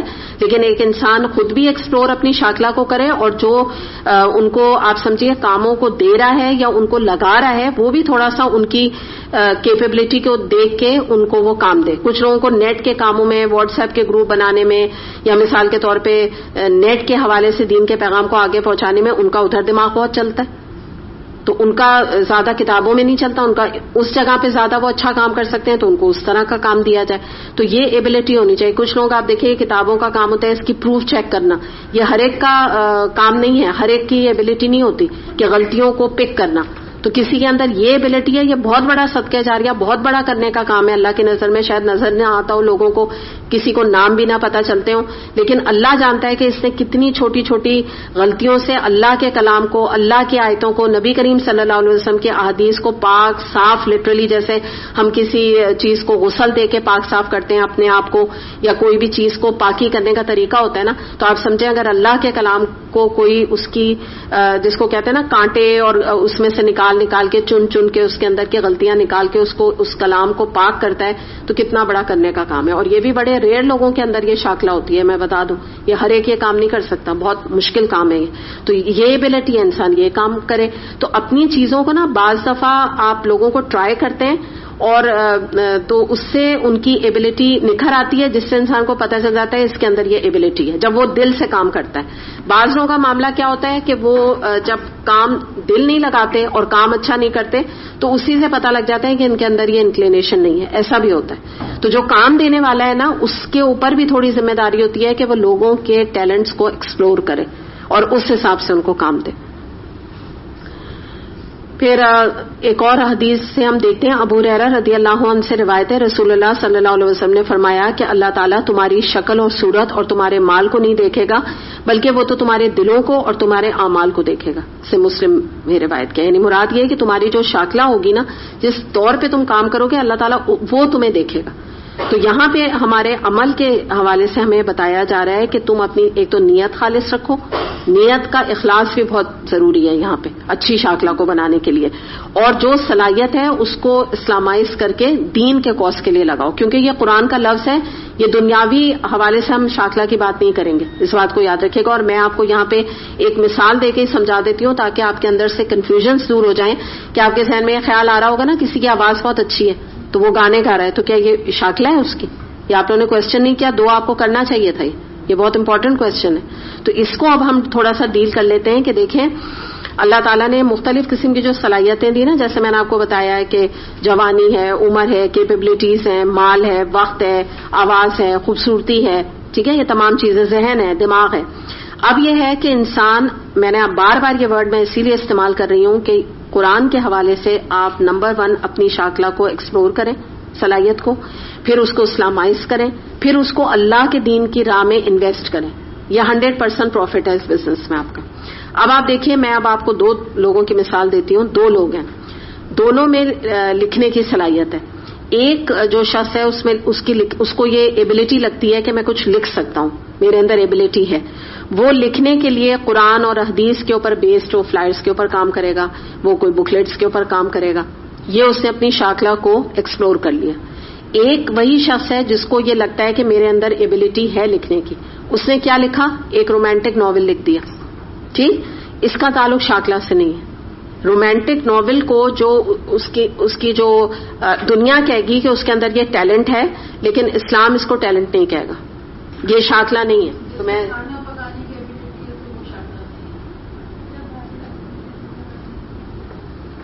ابھی ہم نیگیٹو چیز کی بات کرتے ہیں، اس کی نہ کریں، کھانا پکانا جو ہے وہ نیگیٹو چیز نہیں ہے، ٹھیک ہے، رومانٹک ناول ہے۔ اب دنیا کیا کہے گی؟ یہ بیسٹ سیلر ہے، ٹھیک ہے، دنیاوی لحاظ سے کیا ہے یہ؟ بتائیں دنیا کیا کہے گی؟ اور کیا کہے گی اس کو کیا کہے گی کہ بیسٹ سیلر کا مطلب ہی کیا ہے؟ کچھ لوگ کہتے ہیں نا جیسے کہ نیچرل رائٹر ہے، مطلب اس کو گاڈ گفٹڈ، جیسے آرٹسٹ کو بھی کہتے ہیں جو اسکلپچر بناتے ہیں، بورن آرٹسٹ۔ ہاں، بینا نے ایک بہت اچھی مثال دی آرٹسٹ کی بھی، ٹھیک ہے، ناولسٹ بیسٹ آپ لگا دیں یہاں، ٹھیک ہے، بیسٹ ناولسٹ ہے، بیسٹ آرٹسٹ ہے، لیکن یاد رکھیے گا کہ یہ جو ہے نا اس کا شاکلہ سے جو ہے نا کوئی بھی تعلق نہیں، کچھ بھی نہیں، کوئی کنیکشن نہیں ہے، یہ اس کو واپس لے جا رہے ہیں، ٹھیک ہے، کوئی تعلق بھی نہیں ہے اس کا۔ یہ اسلام ایسی شاکلہ کا ورڈ آپ یاد رکھیے گا کبھی استعمال نہیں کیجیے گا، میں نے اسی لیے مثال دے کے آپ کو سمجھا دیا کہ یہ کوئی نہ سمجھے کہ اس کی یہ شاکلہ ہے ناولز کا لکھنا۔ جب شاکلہ کا ورڈ استعمال ہوگا پازیٹو اور اسلامائز کر کے استعمال ہوگا، نان اسلامک ایشوز میں یہ یوز نہیں ہوگا۔ بالکل، میں ابھی آ رہی تھی وہ، بالکل یہاں پہ اب انہوں نے مثال دے دی تو میں آگے دے رہی تھی، مگر میں وہی مثال آپ کے سامنے رکھ دیتی ہوں۔ ایک اور چیز کیا ہے، یوسف علیہ السلام نے جس طرح اپنے آپ کو خود پیش کیا تھا، کہا تھا آپ مجھے یہ پوسٹ دے دیں خزائن الارض کی، کیونکہ میں امانت دار بھی ہوں۔ تو یہ بھی شاکلہ انہوں نے اپنی ایکسپلور کر لی تھی کہ میں جو ہوں ایک جو فائنانس منسٹر کی پوسٹ میں بہت اچھی کر سکتا ہوں، میرے اندر یہ ایبلٹی موجود ہے، جبکہ وہ چاہتے تو وہ بادشاہ کے وزیر بن سکتے تھے، مشیر خاص بن سکتے تھے، لیکن انہوں نے وہ ایسی جاب نہیں مانگی، جو ان کو لگ رہی تھی جاب وہ انہوں نے ایک طرح سے مانگی۔ تو اس میں کوئی مذائقہ نہیں ہے، میں نے آپ کو بتایا نا کہ یہ جب آپ کہیں ٹیم ورک پہ یا دینی کام کرنے کے لیے نکلتے ہیں تو کچھ ایبلٹیز آپ کو خود اپنی محسوس ہوتی ہیں، تو آپ دوسرے کو بتا سکتے ہیں کہ آپ مجھے ٹرائی کر لیجئے، میرے اندر یہ ایبلٹی موجود ہے. اور بعض دفعہ کیا ہوتا ہے آپ ایسی ٹرائی کرتے ہیں لوگوں کو، آپ کو اندازہ نہیں ہوتا، آپ کہتے ہیں چلو ٹرائی کر کے دیکھتے ہیں، بعض دفعہ آپ کا دل بھی نہیں مان رہا ہوتا، بعض دفعہ آپ یہ کہتے ہیں پتہ نہیں اس کو کام دے رہے ہیں کیسا کرے گا کیسا نہیں کرے گا، لیکن بعض دفعہ آپ کے ایکسپیکٹیشن سے بڑھ کے وہ کام کرتا ہے، اتنا اچھا کام کرتا ہے، اور آپ بعد میں آپ یعنی سوچتے ہیں کہ الحمدللہ کیا اس نے اپنی شاکلہ کو امپروو کیا، کیا زبردست. یعنی آدمی یہ نہ کہ میں نے سلیکشن کیا، میں نے یعنی یہ نہیں کہنا چاہیے، یہ اللہ کرتا ہے سلیکشن، لیکن لوگ اس کو پروف کر دیتے ہیں کہ یہ چوائس بڑی اچھی تھی الحمدللہ، اور پھر ان کو بھی مزہ آنے لگ جاتا ہے اس کام میں نا. یعنی جو لوگ ہو سکتا ہے کہ انہوں نے زور زبردستی سے وہ کام پکڑا ہو، لیکن وہ بعد میں ان کو خود بھی اچھا لگنے لگتا ہے. تو خود کو پیش کرنا کسی کام کے لیے یہ تکبر نہیں ہے. دین کے لیے تو یعنی جس کو کہتے ہیں نا کہ اجر کا باعث ہے کہ اگر آپ کسی کام کے لیے کہیں کہ بھئی میں حاضر ہوں اللہ کے لیے، کیونکہ کسی انسان کے لیے تو حاضر نہیں ہوتا، نہ کسی انسان کو اپنا سر دبانا ہوتا ہے، نہ پرسنل کوئی کام کرنا ہوتا ہے. جو کام بھی ٹیم ورک میں کر رہا ہوتا ہے وہ اللہ کے لیے کر رہا ہوتا ہے، تو یہ تو بہت ہی باعث ہے اجر و ثواب ہے. لیکن بہرحال میں نے آپ کو بتایا کہ یہ جو ہم اتنی لمبی چوڑی اس پر بات کر رہے ہیں، تو اپنی صلاحیتوں کو اور اپنی کیپیبلٹیز کو پہچاننا اتنا آسان کام نہیں ہے. اسی لیے آپ دیکھیں اس موضوع پہ بات ہی اتنی لمبی اس لیے ہو رہی ہے کہ یہ کوئی نہ ٹاپک ہی آسان ہے، نہ آیت آسان ہے، نہ ہی اپنے کو ایکسپلور کرنا آسان ہے. یہ کوئی نہیں آپ میں سے ایک منٹوں میں اپنے کو ایکسپلور کر سکتا ہے. لیکن سمپلی میں نے آپ کو بتایا کہ جیسے مثال کے طور پہ اب آپ یہ دیکھیں کہ کسی کو کیلیگرافی کا پینٹنگ کا شوق ہے، بجائے وہ انسانی تصویریں بنا کے اپنے لیے گناہ کمائے، وہ کیلیگرافی کی طرف اسلامائز کر لے. پھر میں نے آپ کو جیسے بتایا کہ اخبار میں لکھے، امر بالمعروف نہی عن المنکر کے حوالے سے کالمز وغیرہ لکھے. پھر یہ ہے کہ کسی کو بولنے کا ٹیلنٹ ہے، وہ اللہ کے لیے کچھ نہ کچھ اللہ کی بات کو آگے پہنچائے. کچھ نہیں ہے آپ یہاں سے بکلیٹس لے لیجئے، اس میں سے دیکھ کے آپ بات کو آگے پہنچائیں، کیونکہ بعض لوگوں کا یہ ہوتا ہے کہ میموری اتنی شارپ نہیں ہوتی، لیکن پڑھ کے بھی وہ بولتے بہت اچھا ہے. اردو بہت اسٹرانگ ہوتی ہے مثال کے طور پہ، یا انگلش بہت اسٹرانگ ہوتی ہے، تو جس جگہ پہ جاتے ہیں جیسی ریکوائرمنٹ ہوتی ہے تو اس طرح وہ بات بہت اچھی کر لیتے ہیں، چاہے وہ میموری اتنی اچھی نہیں ہو. تو یہ اپنا ٹیلنٹ انسان خود ایکسپلور کرے. اور میں نے جیسے آپ کو یہ بتا دیا ہے نا کہ یہ انسان کو پتا ہو نہ ہو، لیکن کوئی انسان کسی بھی ایج گروپ کا ہوگا نا، وہ یہ نہیں کہہ سکتا کہ میں بالکل ہی بیرن ہوں، کوئی میرے اندر ایبلٹی نہیں ہے. ایسا نہیں ہو سکتا. اللہ تعالیٰ نے ہر ایک میں کوئی نہ کوئی ایبلٹی رکھی ہے، اور وہ زندگی کیا کہ انسان اپنی کوئی بھی ایبلٹی کو اللہ کے دین کے لگائے بغیر اپنی شاکلہ کو اس دنیا سے چلا جائے. بیکار ہے ایسی زندگی. تو کچھ نہ کچھ تو اپنی ایبلٹی اللہ کے لیے لگائے نا. بیسکلی اس آیت کا مقصد یہ ہے. دوسری بات یہ ہے کہ ایک اور چیز ہے کہ جن میں صلاحیت ہوتی ہے، جن کے اندر شاکلہ ہوتی ہے، بات یاد رکھیے گا کہ وہ شیطان کا بھی پرائم ٹارگٹ ہوتے ہیں. شیطان نہیں چاہتا ہے کہ انسان اپنی صلاحیتوں کو اللہ کے دین کے لیے لگائے. وہ تو یہ چاہے گا، جیسے میں نے آپ کو ایک مثال بتائی، ایک اور مثال سے ہم بات سمجھتے ہیں. کسی کی آواز بہت اچھی ہے، اگر آپ دنیا کے لحاظ سے کہیں تو لوگ کیا کہیں گے؟ بہت ٹیلنٹڈ ہے، اتنی خوبصورت آواز میں غزلیں گاتا ہے یا گاتی ہے، یا اتنی اچھی آواز میں یہ انگلش سانگز کی کو کاپی کرتا ہے. ایسے کہتے ہیں نا بڑا ٹیلنٹڈ ہے. لیکن اگر آپ شاکلہ کی بات کریں گے تو ایک شخص اگر اپنی آواز کو اسلامائز کر کے بہترین تلاوت کرتا ہے اور قرآن کا کوئی ریکارڈنگ وغیرہ کرتا ہے اور یا واٹس ایپ کر کے آگے تلاوت پہنچاتا ہے، تو یہ شاکلہ اس کی کہلائے گی. یہ جو میوزک میں اپنی آواز کو کوئی لگا رہا ہے تو دنیا بھر اس کو ٹیلنٹڈ کہتے رہے، لیکن قرآن اس کو نہ ٹیلنٹڈ کہے گا، نہ ورڈ شاکلہ اس کے لیے استعمال ہوگا. پھر اسی طرح سے آپ یہ دیکھیں کہ انسان کا اگر ذہن اچھا ہے، انٹیلیجنس ہے، دین کی طرف وہ انکلائنڈ ہے، یا لکھنے پڑھنے کا رجحان رکھتا ہے، تو دو چوائسز ہیں. یا تو وہ قرآن کا کورس کر لے اس ذہن کے ساتھ، اور چاہے تو فلم میکنگ کی آج کل جیسے نکلا ہے نا، fashion designing, film making, ad agency اور مختلف قسم کے جو ہے اس طرح کے علم جو ہوتے ہیں نا بے فائدہ علوم میں اپنے آپ کو لگا دے، تو یہ بھی چوائس موجود ہے. یہ بھی یعنی انسان کی اپنی شاکلہ ہے کہ اس کو ایکسپلور کہاں کر رہا ہے. پھر آپ دیکھیں کہ کسی کو جیسے میں نے بتایا نیٹ وغیرہ پہ کام کرنے کا شوق ہوتا ہے، تو اس میں آپ یہ دیکھ لیجئے کہ اگر آپ یعنی اس طرح سے دیکھیں بلاگرز وغیرہ کو، تو جو آج کل دین کو بدنام کرنے کے لیے بہت سے لوگ بلاگرز میں یہ کام کر رہے ہیں، اینٹی اسلام مختلف قسم کی باتوں کو آگے پہنچا رہے ہیں، یا یہ کہ نبی کریم صلی اللہ علیہ وسلم کی شان میں گستاخی کر رہے ہیں مسلمان ہو کے، پتہ نہیں مسلمان ہیں کہ نہیں ہیں، نام مسلمانوں والے ہیں بہرحال. تو وہ جو اپنا استعمال کریں آپ سمجھ لیجئے اپنی، اس کو ہم کہیں گے کہ شاکلہ کا بدترین استعمال ہے.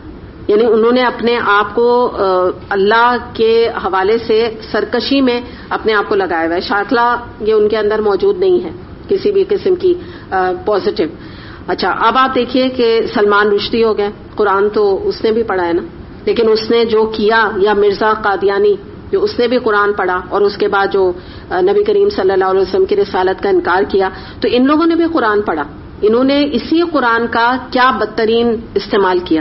اور آپ یہ دیکھ لیجئے ڈاکٹر ذاکر نائک ہو گئے, مودودی صاحب نے تفسیر لکھی, یا یہ کہ لوگ جنہوں نے بہت اچھی تفاسیر لکھی ہیں, یا بلال فلپس ہیں, نعمان علی خان ہیں, ڈاکٹر فرت ہیں, ہما نجم ہیں, اس طرح کے جو لوگ آج کام کر رہے ہیں, ڈاکٹر اسرار احمد ہیں, ان سب نے اپنی شاکلہ کا بہترین استعمال کیا, بہترین استعمال.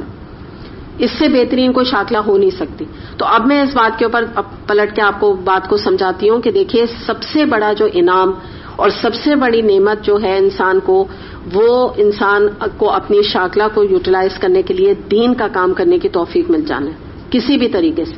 اور اگر جس کو پڑھ کے یا دین کا کام ویسے یعنی ایک پڑھنے کے بعد دین کا کام کرنے کی توفیق مل رہی ہے, جس طرح بھی مل رہی ہے, اللہ تعالیٰ کا کروڑوں بار انسان اس بات کے اوپر شکر ادا کرے کہ اللہ نے اس کی شاکلہ کو اسلامائز کر دیا. دوسری بات یہ کہ دعا یہ کرنی چاہیے کہ اللہ تعالیٰ آج میرا جتنا وقت قرآن کے ساتھ گزر رہا ہے, اللہ تعالیٰ کل اس سے زیادہ میرا وقت قرآن کے ساتھ گزرے.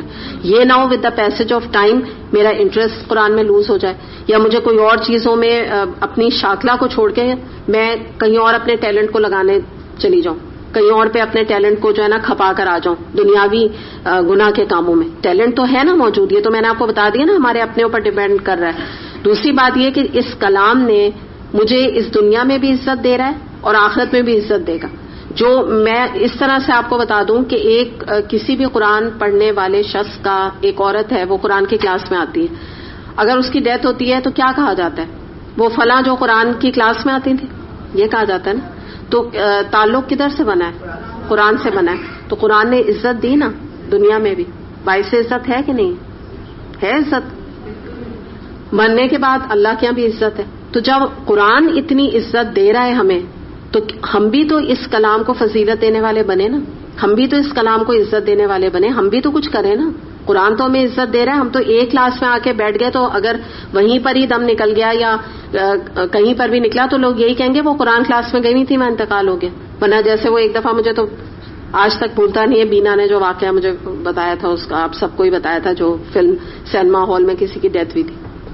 تو یہ تو اللہ تعالیٰ کی توفیق ہے نا کہ اللہ تعالیٰ کی عزت دے رہا ہے. تو ہمارا کوئی فرض نہیں بنتا کہ اللہ نے اگر ہمیں یہی عزت اللہ نے دے دی ہے کہ ہمیں قرآن پڑھنے کے لیے بٹھا دیا, ہم تو اپنے کو اس قابل بھی نہیں سمجھتے, نہ ہیں ہم, ٹھیک ہے نا. اگر اللہ تعالیٰ کا ہمارے ساتھ مدد نہ ہوتی تو ہم شاید یہ توفیق بھی ہمیں نہ ملتی. ہمارے خود کے اندر اتنی, جس کو کہتے ہیں نا تقویٰ, کہاں ہے, اتنا موجود ہے, یہ تو اللہ کا کرم ہے. تو یہی والی بات ہے کہ ہم اس کو فضیلت دینے والے بنیں. جو بھی ہمارے اندر ٹیلنٹ ہے ہم اس کو ایکسپلور کریں, اور چھوٹی چھوٹی مشکلات پہ پیچھے نہ ہٹ جائیں کہ نہیں میں یہ نہیں کر سکتی. بعض لوگوں کو آپ دیکھیں, آپ کوئی ذمہ داری دیں, کوئی کام دیں, وہ ایسے بھاگتے ہیں جیسے ان کو کوئی کرنٹ لگ گیا. کوئی بھی دین کا کام, کچھ بھی آپ کہہ دیں, چھوٹا سے چھوٹا کام بتا دیں, وہ ایسے کرنٹ, نہیں یہ ہم سے نہیں ہوگا. اور ایک لوگوں کا جذبہ ہوتا ہے, جذبے کے ساتھ وہ کام کرتے ہیں, تو پھر آپ دیکھیے اپنا ہی فائدہ کرتا ہے آدمی. میں تو آپ کو یہی کہوں گی, اسی کی صلاحیت نکھرتی ہے. ورنہ ہم سب سے ہی, جس کو کہتے ہیں آپ اللہ کہہ لیں, اللہ کام لیتا ہے, یا ہم کہہ لیں ہماری ٹیچرز ہیں, وہ نے ہم سے کام لے لیا اور ہم سے کروا لیا, یعنی ہوتا تو اللہ ہی کا ہے معاملہ. تو لیکن اگر جو کوئی پیچھے بھاگتا جاتا ہے نا اللہ کے کام سے, تو یہ بات یاد رکھیے, نہ اس کی شاکلہ امپروو ہوتی ہے, نہ وہ اپنی ایبلٹی کو سمجھ پاتا ہے. اور جو اللہ کی طرف سے کوئی آفر آتی ہے, اللہ کی آتی ہے, ٹھیک ہے, لوگ ہوتے ہیں انوالو, جو آفر آتی ہے اس کو آسان طریقے سے ایکسلنس کے لیول پہ وہ کام کرتا ہے اور کوشش کر کے ادا کرتا ہے, تو اس کی شاکلہ بھی بن جاتی ہے, اس کے اندر وہ صلاحیت بھی پیدا ہو جاتی ہے, اور اس کے لیے صدقہ جاریہ الگ بن جاتا ہے. کیونکہ ان میں سے میں نے آپ کو جتنے کام بتائیں سب صدقہ جاریہ کے کام. جو بھی شاکلہ کا کام میں نے آپ کے سامنے رکھا ہے, کوئی کام ایسا نہیں ہے کہ دنیا ہی میں ختم ہو جائے گا, سب کے اثرات ہیں, مرنے کے بعد تک بھی اس کا جو ہے اجر و ثواب انشاءاللہ تعالی ملتا رہے گا. جیسے ڈاکٹرز ہیں یا ٹیچرز ہیں جو دنیاوی, وہ اپنی نیت اگر یہ کر رہے ہیں کہ ایک ہم کام تو کر ہی رہے ہیں, پلس ہم اللہ کے حکم کی جو انسانیت کو فلاح دے رہے ہیں, تو یہ بھی شاکلہ. بالکل, بہت اچھا کوشچن کیا ہے بینا. تم نے بہت اچھی بات کی ہے کہ اگر ہم بات کرتے ہیں نا، جیسے ابھی ہم کچھ چیزوں کو یہاں پر جو میں نے آپ سے باتیں کی تھی نا، یہ نیگیٹو چیزیں تھیں، اب ہم کچھ پازیٹو چیزوں پہ آ رہے ہیں کہ مثال کے طور پہ کوئی ایک عورت ہے وہ ٹیچنگ کرتی ہے، ایک عورت ہے جو میڈیکل کی ڈاکٹر ہے، گائنی ہے، یا وہ عورتوں کو سرو کر رہی ہے، خاص طور پہ جو عورتیں پردہ کرتی ہیں، اگر ان کے لیے وہ ایک طرح اس نے پروفیشن وہ اپنایا ہوا ہے جس کی وجہ سے ان کو اتنا فائدہ پہنچ رہا ہے، تو جو بینا بات کہہ رہی ہوں اس میں صرف اور صرف وہ اپنی نیت اللہ کے لیے کر لیں تو یہ بھی ان کی شاکلہ بن جائے گی، یہ ان کی ایبلٹی، ان کے اندر یہ ٹیلنٹ ہے. کیونکہ میں نے حفصہ رضی اللہ عنہا کے بارے میں بتایا کہ طب کی تعلیم نبی کریم صلی اللہ علیہ وسلم نے ان کو دلوائی. انہوں نے کہا تم یہ علم حاصل کرو. آپ صلی اللہ علیہ وسلم کا تو اتنا براڈ اس حوالے سے آپ کا پوائنٹ آف ویو تھا. آپ نے اپنی جو ازواج مطہرات کو ہر قسم کی تعلیم کے لیے آپ نے ان کو اوپن رکھا. ایسی تو نہیں عائشہ رضی اللہ عنہا نے یہ علم کو ایکسپلور کر کے نبی کریم صلی اللہ علیہ وسلم سے آگے اتنے سالوں تک پہنچاتی رہی. آپ کو کیا لگتا ہے خود سے ان کو یہ علم مل گیا؟ نبی کریم صلی اللہ علیہ وسلم نے ان کو ٹرین کیا ہے باقاعدہ، ان کو اپنے ساتھ بٹھا کے اتنی عزت دی. ہر فتوے ہر مسئلے مسائل کے بعد عائشہ رضی اللہ عنہا کا ہو نہیں سکتا موجود نہ ہوتی. اتنا انہوں نے علم حاصل کر لیا نبی کریم صلی اللہ علیہ وسلم سے، اور کوئی وجہ تھی نا آپ بٹھاتے تھے، اور نہ آپ کہتے جاؤ عائشہ تمہارا کوئی کام نہیں، تم جاؤ کچن میں بیٹھو جا کے. ہمارے ہاں تو یہی ٹرینڈ ہے نا، ہمارے تو عورتوں کو اسی حد تک سمجھا آتا ہے. لیکن آپ نے اپنے پاس بٹھا کے ان کو کوئی یہ ریزن تھا نا، جو 18 سال کی عمر کے بعد 60 سال تک ان کی عمر رہی ہے، 60 سال کی عمر تک وہ یہ کام کرتی رہی. تو یہ تمام چیزیں انشاءاللہ پازیٹو ہو جائیں گی اگر ہم نیت اس میں اپنے لیے اللہ کے لیے کر لیں. میں نے جو چیز آپ کو بتائی تھی کہ ورڈ شاکلہ استعمال نہیں ہوگا، اینی نیگیٹو انکلینیشن یا اینی نیگیٹو کیپیبلٹی، میوزک وغیرہ یہ تمام چیزیں ہرگز شاکلہ کے اندر نہیں آئیں گی. یہ بات یاد رکھیے گا. ہوا کرے وہ کوئی کہتا رہے اس کے اندر بڑی ایبلٹی ہے، بڑی کیپیبلٹی ہے، قرآن اس کو سپورٹ نہیں کرے گا ایسی ایبلٹی کو. چلیں آگے چلتے ہیں. آیت نمبر 85 ہے، 85 ہے. بالکل یہاں پہ ٹاپک جو ہے وہ چینج ہو رہا ہے.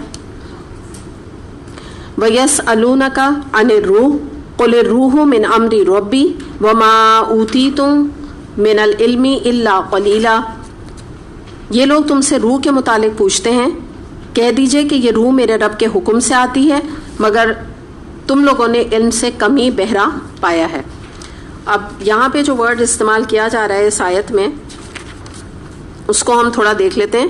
روح کا روح ہے، تو اس کو ہم دیکھتے ہیں کہ قرآن میں جب یہ روح کا ورڈ استعمال کیا گیا ہے، یہ 3 طریقے سے استعمال ہوا ہے. نمبر 1 روح القدس. روح القدس کا ورڈ جب استعمال ہوتا ہے تو اس طرح اشارہ ہوتا ہے جبریل علیہ السلام کا ایک نام ہے، یہ قرآنی نام ہے. سیکنڈلی وحی کے لیے استعمال ہوا ہے یہ ورڈ، اللہ کا پیغام جو کہ جبریل علیہ السلام لے کر آیا کرتے تھے. پھر انسانی جسم میں جو روح ہے جو عام طور پہ ہم بات کرتے ہیں، وہ لطیف شے جو نظر نہیں آتی، ہماری اور آپ کی روح نہیں دکھتی نا، تو یہ 3 سینس میں قرآن میں استعمال ہوا ہے. میں یہ بتانا چاہ رہی ہوں. اب ہم یہاں پہ دیکھتے ہیں کہ یہاں پہ کیا ذکر کیا جا رہا ہے. اس آیت میں روح سے مراد ہے وحی یا وحی لانے والا فرشتہ جو کہ جبریل علیہ السلام تھے.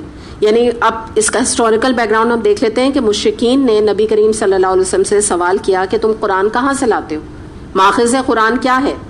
تو اس پر جو ہے اللہ تعالیٰ نے نبی کریم صلی اللہ علیہ وسلم کو گائیڈ کیا کہ تم یہ کہہ دو، یہ لوگ تم سے جو قرآن کے بارے میں دریافت کرتے ہیں، قرآن کا یہ جو الروح ہے یعنی قرآن کا ماخذ کیا ہے، حصول کیسے ہوا ہے قرآن کا، اس کے بارے میں جو تم سے سوال کرتے ہیں تو ان کو بتا دو کہ یہ روح، یہ جو وحی آتی ہے یہ میرے رب کے حکم سے آتی ہے، اور تمہارا علم تو اتنا ناقص ہے کفار کا کہ تم تو یہ بھی نہیں جان سکتے کہ وحی کا علم کیا ہے اور انسانی کلام کا فرق کیا ہے.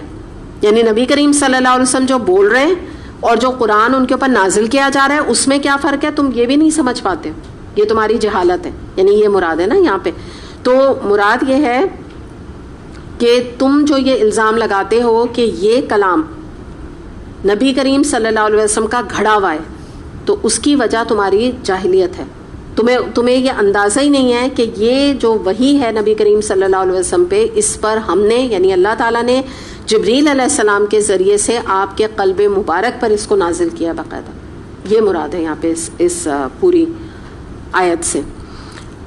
اور یہاں پہ کچھ علماء نے اس سے یہ بتایا ہے کہ یہ ایک پروسیس ہے کہ وحی کیسے آتی ہے.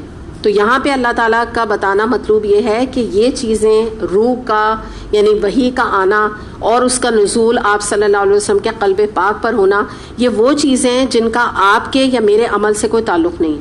تو کفار کا یہ سوال کرنا دراصل اللہ تعالیٰ کو اچھا نہیں لگا. تو ہمارے لیے بھی اس میں سبق موجود ہے کہ ہم ایسی چیزوں کے کھوج اور کریت میں نہیں پڑیں جن کا کیا عمل سے ہمارا کوئی تعلق نہیں. ہمارا ایمان ہے کہ نبی کریم صلی اللہ علیہ وسلم کے قلب مبارک پر اللہ تعالیٰ نے جبریل علیہ السلام کے ذریعے سے قرآن کو نازل کیا. That's it. یہ ہمارے ایمان کا حصہ ہے اور اس سے زیادہ ہمیں کیوروسٹی کرنے کی یا اس کے اوپر سوال جواب کرنے کی ضرورت نہیں، کیونکہ یہاں پر بھی مشرکین کو اور کفار کو انہی سوالات سے ایک طرح سے ان کو اس طرح کا جواب دیا جا رہا ہے حتمی طور پہ کہ تمہیں کیا پتا کہ اللہ کا کلام کیا ہے. تمہاری یعنی جاہلیت کا تو یہ حال ہے کہ تم نبی کریم صلی اللہ علیہ وسلم تک کو بھی نہیں پہچان پاتے ہو کہ ان کی بات کیا ہے اور قرآن کی بات کیا ہے. آگے دیکھتے ہیں آیت نمبر 86. جی نہیں متشابہات نہیں ہے. یہ تو بالکل بتا دیا نا کہ یہاں یہ تو میں نے آپ کو 3 مطلب بتایا نا. یہاں تو ریلیونٹ مطلب ہی وہی ہے. یہ وہ روح نہیں ہے جو ہمارے جسم میں. تو یہ بالکل کلیئر آ جاتا ہے. اس کی تفسیر مفسرین نے بھی کلیئر کی ہے.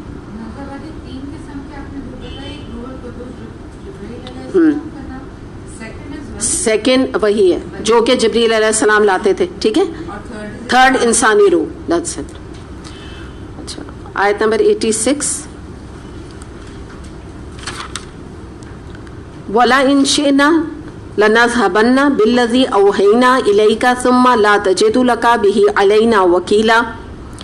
اور آگے بھی 87 بھی دیکھ لیتے ہیں. إِلَّا رَحْمَةً مِّن رَبِّكَ إِنَّ فَضْلَهُ كَانَ عَلَيْكَ كَبِيرًا. اے محمد صلی اللہ علیہ وسلم ہم چاہیں تو وہ سب کچھ آپ سے چھین لیں جو ہم نے وحی کے ذریعے سے آپ کو عطا کیا ہے، پھر آپ ہمارے مقابلے میں کوئی حمایتی نہ پائیں گے جو اسے واپس دلا سکیں. یہ تو جو کچھ آپ کو ملا ہے یہ آپ کے رب کی رحمت سے ملا ہے. حقیقت یہ ہے کہ اس کا فضل آپ پہ بہت بڑا ہے. اب یہ سمجھیے میں نے الگ آپ کو تفسیر کروا دی تھی، لیکن اگر آپ نوٹ کیجئے تو اس کے ساتھ جڑی ہوئی ہے یہ آیت. یعنی یہاں بتایا جا رہا ہے کہ جب کفار نے یہ کہا کہ یہ نبی کریم صلی اللہ علیہ وسلم کا یہ کلام گھڑا ہوا ہے، آپ نے خود گھڑ کے بنا لیا ہے، کہ کسی انسان نے یا ان کو درپردہ سکھا دیا ہے. جیسے کہتے تھے نا کچھ غلام تھے، رومی غلام تھے، انہوں نے آپ کو سکھا دیا کیونکہ آپ لکھنا پڑھنا نہیں جانتے تھے. تو یہاں پہ یہ بتایا جا رہا ہے کہ وحی کی بات یہاں پر کی جا رہی ہے کہ اللہ تعالیٰ یہ فرما رہے ہیں کہ اگر ہم چاہیں، بات تو مخاطب تو نبی کریم صلی اللہ علیہ وسلم ہے، لیکن عتاب یا غضب کس پہ بھڑک رہا ہے؟ کفار پہ، کیونکہ نبی کریم صلی اللہ علیہ وسلم تھوڑی اعتراض کر رہے ہیں. لیکن یہ ایک آپ سمجھ لیجیے دلیل ہے جس سے ہمیں پتہ چلتا ہے یہ کلام اللہ کا ہے، کہ اللہ تعالیٰ نبی کریم صلی اللہ علیہ وسلم مخاطب ہو کے فرما رہے ہیں کہ اگر ہم چاہیں تو ہم آج جو آپ کے اوپر وحی بھیج رہے ہیں جبریل علیہ السلام کی طرف سے، ہم اسے نازل کرنا چھوڑ دیں اور نبی کریم صلی اللہ علیہ وسلم آگے اس قرآن کو، اس کلام کو کسی کو نہ بتا سکیں، کیونکہ کسی نبی، کسی انبیاء، کسی رسول میں یہ طاقت نہیں ہے کہ وہ قرآن یا کوئی بھی اللہ کی کتاب کو خود تصنیف کر سکے جب تک اللہ نہ چاہے، جب تک اللہ وہ بات اس کے قلب مبارک پر نازل نہ کرے. تو یہ اللہ تعالیٰ یہاں فرما رہے ہیں کہ یہ تو ہماری مرضی، ہم چاہیں تو ابھی ہم روک دیں نزول کا سلسلہ، تمہیں پتہ لگ جائے گا کہ یہ ان کا گھڑا ہوا نہیں ہے کلام. اور ویسے بھی اگر آپ دیکھیں وحی کی بات اگر یہاں کی جا رہی ہے تو قرآن آپ نے بھی ابھی اتنا پڑھا ہے، جو پارے آپ دیکھ رہے ہیں 15 پارے تک الحمدللہ، اس کے اندر جو تجربات ہیں، جو مشاہدات آتے ہیں، وہ انسانی ذہن سے ماورا ہیں، بہت اونچے ہیں. ایک عام انسان کی یہ مثال ہے ہی نہیں جو قرآن میں دی ہوئی ہے. اگر یہ کسی انسان کا بنایا ہوا کلام نعوذ باللہ ہوتا تو اس میں مثالیں ہمارے لیول کی ہوتی، عام لیول کی باتیں ہوتی. اس میں تو اس کلام کو تو پڑھ کے انسان کا دل جو ہے وہ سبحان اللہ اور الحمدللہ بے اختیار کہہ اٹھتا ہے، اور انسان کے دل کی کیفیت ہی بدل جاتی ہے. قرآن پڑھ کے لوگ کیوں بدل جاتے ہیں آپ بتائیے نا؟ انسانی کلام پڑھ کے تو نہیں بدلتے، ہیری پوٹر پڑھ کے تو نہیں بدلتے، کیونکہ اس کے اندر یہ معجزانہ کلام ہے، یہ اللہ کا کلام ہے کہ اللہ تعالیٰ نے اس کلام کے اندر ایک معجزہ رکھا ہے جو کہ اس بات کی مزید دلیل ہے کہ یہ ایک عام انسان کا لکھا ہوا کلام ہو ہی نہیں سکتا. مزید انشاءاللہ پھر اس کے اوپر کل بات کریں گے. وآخر دعوانا ان الحمدللہ رب العالمین. سبحانک اللہم و بحمدک، اشہد ان لا الہ الا انت، استغفرک و اتوب الیک. السلام علیکم ورحمۃ اللہ وبرکاتہ.